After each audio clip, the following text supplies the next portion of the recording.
What is going on, everyone? It is Bob O'Mac, and today on Crisis in the Toyverse, we're looking at the NECA RoboCop vs. Terminator Ultimate Future RoboCop action figure.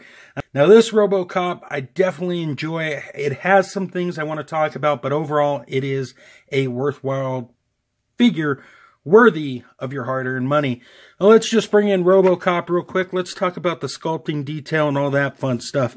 In terms of the head, standard RoboCop head, but we're not here to really talk about that. Let's talk about the aesthetic of the body. Now, as we saw with the EndoCop, we have the endoskeleton arm on this side, but on this side, we got a rocket hand that has two rockets going for it. But as for the rest of the body, it's just your standard EndoCop body. Now, in terms of the back, though, we got an arsenal here that would make even the Punisher blush for a moment.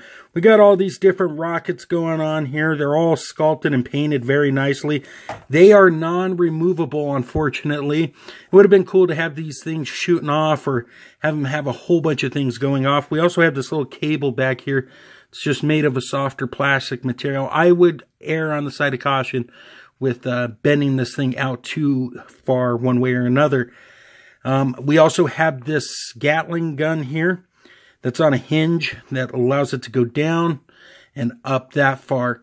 Now, it would have been nice if it could turn side to side, but unfortunately, that's not the case.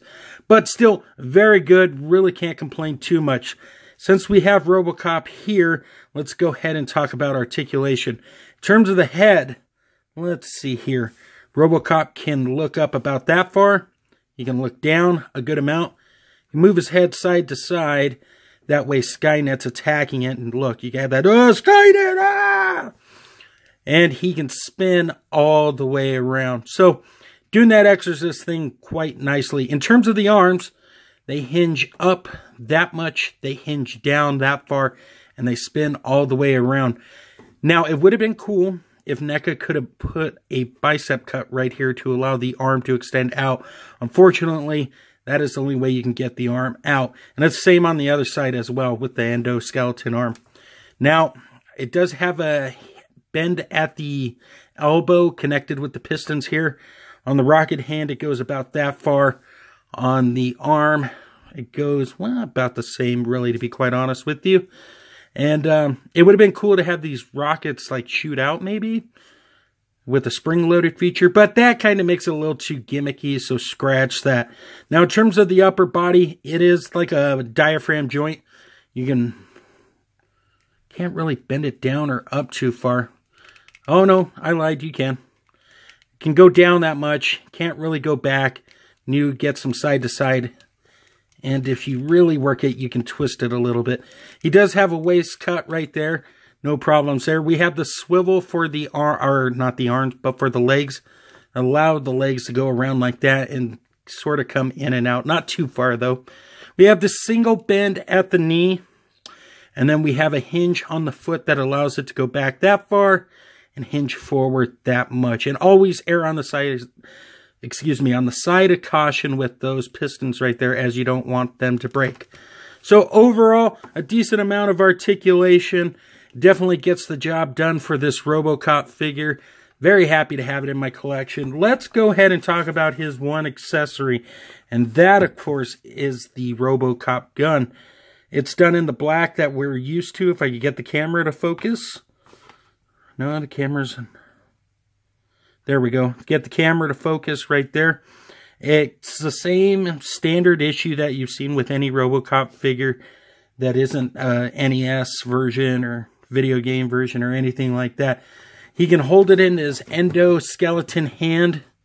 Just place it right in there like so. And you wrap it around there. And voila, he holds the gun, no problems. So let's go ahead and do a size comparison and call this a day. Alright gang, we are back with our size comparison going from left to right. We have the endoskeleton RoboCop, the EndoCop, if you will, with the metal dog. In the middle, of course, we got Future RoboCop. And at the end of the spectrum, we have just regular RoboCop from RoboCop 1. All of these, all done by NECA, and all four, look very fantastic with each other. So the bottom line is, what are you waiting for? Go pick these up if you haven't. Chances are, if you're watching this video, you've already picked them up. And good for you. But if you haven't, make sure you do. Because it's a fun line. It's a new twist on RoboCop that a lot of us knew about. Me, I was kind of late to the game on it. But I'm happy they are in my collection. Guys, thank you so much for stopping by and checking out what I'm doing here. I appreciate you taking time out of your day to see what I have going on. That is very much appreciated. So keep the views coming, keep the likes, the dislikes, the comments coming. I love engaging with you guys, so thank you very much. Also, I got a whole bunch of links in my description below. Go check them out, from Extreme Dash Sets to Big Bad Toy Store to Toy Lover Crew on Instagram, and of course, UndercoverCapes.com, your home for everything Geekverse that's going on today in the podcast verse.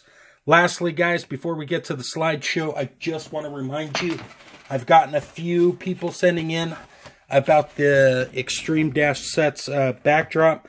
Just make sure you leave your email and how you found out about the show so I can get this out to somebody. And like I said, slideshow at the end. Thank you guys so much. And until next time, great googly moogly.